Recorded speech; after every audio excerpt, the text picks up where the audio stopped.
रघुनंदन पंडित नाम था उनका। इलाहाबाद में काफी प्रसिद्ध आदमी थे, इंजीनियर थे, इसलिए रोड बनाने का, पुल बनाने का ठेका लेने लगे थे और काफी पैसा कमाया था। 3 लड़कियां थी, 2 लड़के थे। लोग उन्हें पंडित जी ही कहते थे, लेकिन जब उनका लड़का हमारे पास आया, उन्होंने बताया कि रघुनंदन पंडित नाम है। सही भी रघुनंदन पंडित ही करते थे।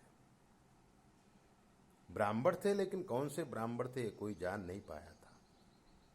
पंडित ही लिखते थे। बनारस के आसपास के किसी गांव से इलाहाबाद में आए थे, पढ़ाई करने के लिए आए थे, फिर वहीं टिक गए थे। अच्छा पैसा कमा लिया, थोड़ा जमीन जायदाद भी बना लिया।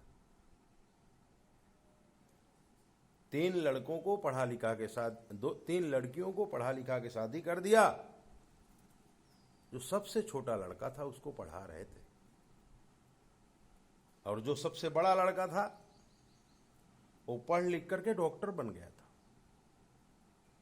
वो भी अहमदाबाद डॉक्टरी पढ़ने के लिए आया था और फिर यहीं रुक गया था, क्योंकि अहमदाबाद के ही एक डॉक्टर के लड़की के साथ उनकी शादी हो गई थी। नाम था सुधीर। सुधीर पंडित अपना दवाखाना खोला, प्रैक्टिस बढ़िया चलने लगी। ससुर जी का भी थोड़ा सहकार था, जमावट हो गई लंबी।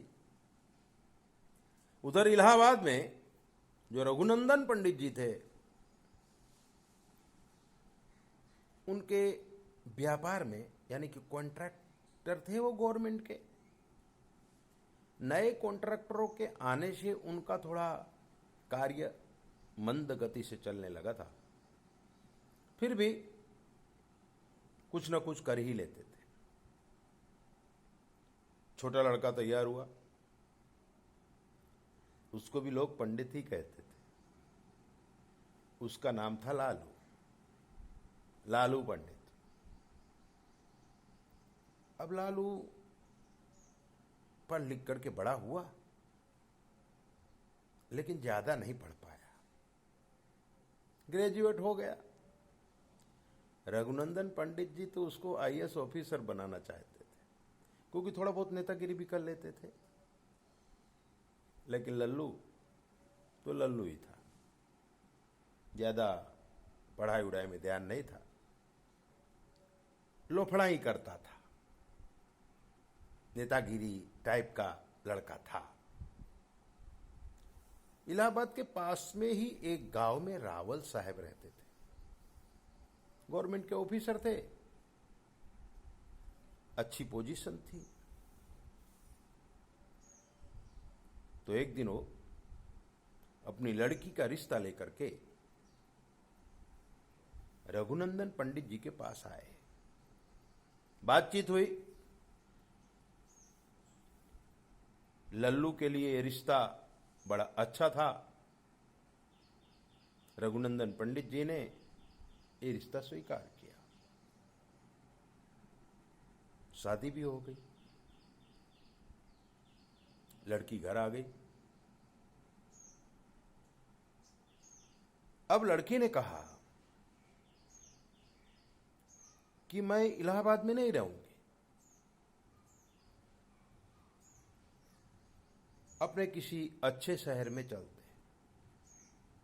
बोले कहाँ चलेंगे? तो बोले दिल्ली चलते हैं, बड़े भैया तो अहमदाबाद में हैं, तो अपने दिल्ली में कुछ काम करेंगे, कोई व्यापार करेंगे। पत्नी की बातों पे विश्वास करके लालू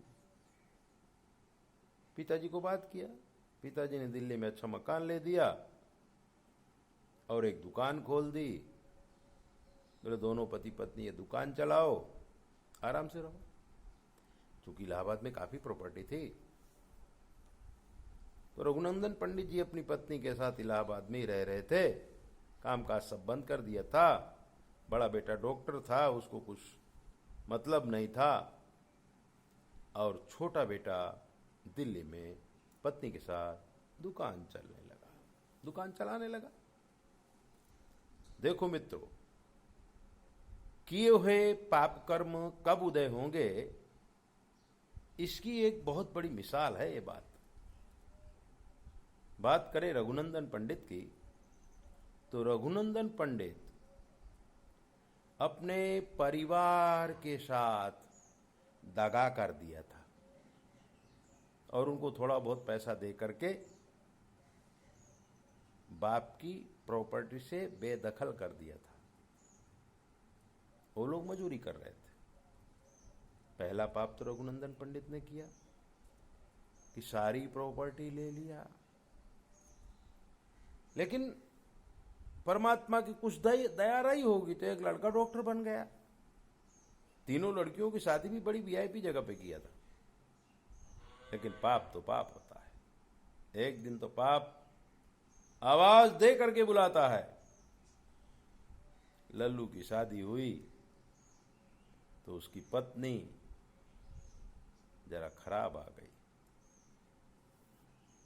वो पत्नी किसी लड़के से प्यार करती थी। शादी से पहले वो किसी से प्यार करती थी और वो लड़का विजातीय था।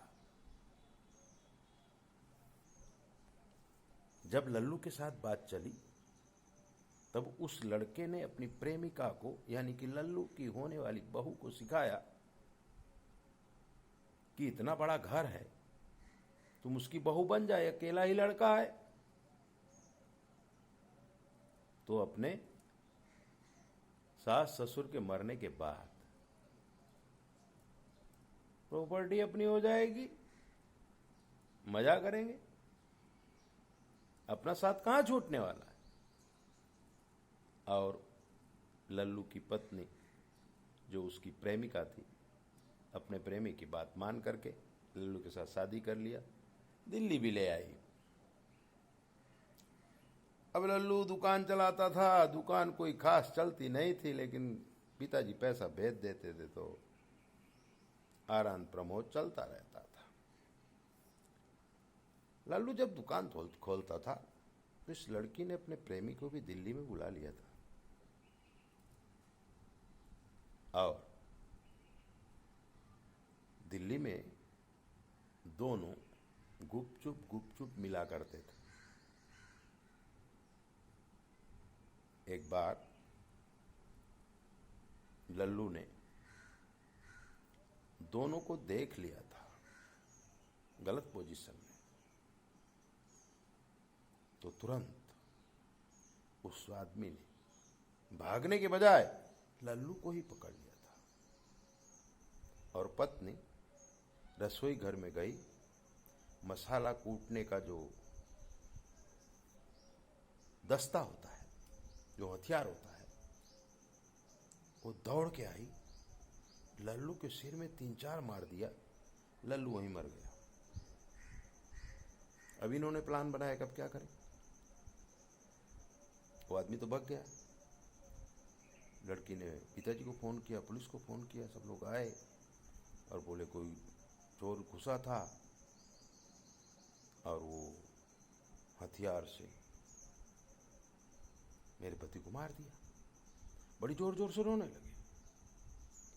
रघुनंदन जी सारी व्यवस्था करके लल्लू की लाश इलाहाबाद ले गए, सारे संस्कार किए, डॉक्टर साहब भी गए, अच्छी तरह सब काम काज हो गया।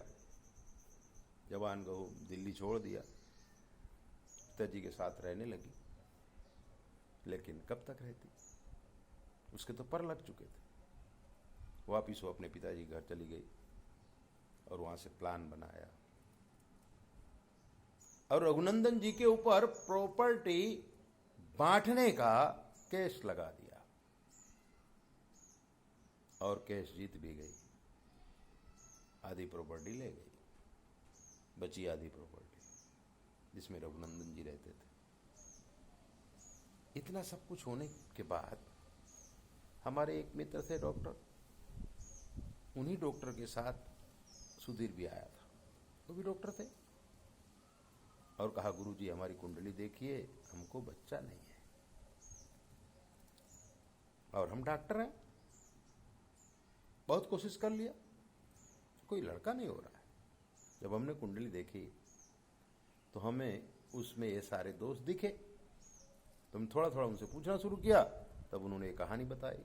फिर हमने कहा कि देखिए ये तो परमात्मा की कृपा से सब कुछ होता है, आपको संतान नहीं है इसलिए ऐसा ऐसा आप यज्ञ करो, आपको संतान होगा। और उन्होंने यज्ञ किया, उनको संतान हुआ, श्रापित दोष मिट गया। संसार में ऐसे ही चलता रहता है। इसलिए ऐसी ही दिव्य बातें जानने के लिए आप हमारे चैनल को सब्सक्राइब करो, लाइक करो, और अगर आपके जीवन में कोई कष्ट है तो हमसे पूछ लीजिए, शास्त्र के मत के अनुसार हम आपको जवाब देंगे, बिल्कुल फ्री। 9825200108। जय बोले, अपना ध्यान रखो।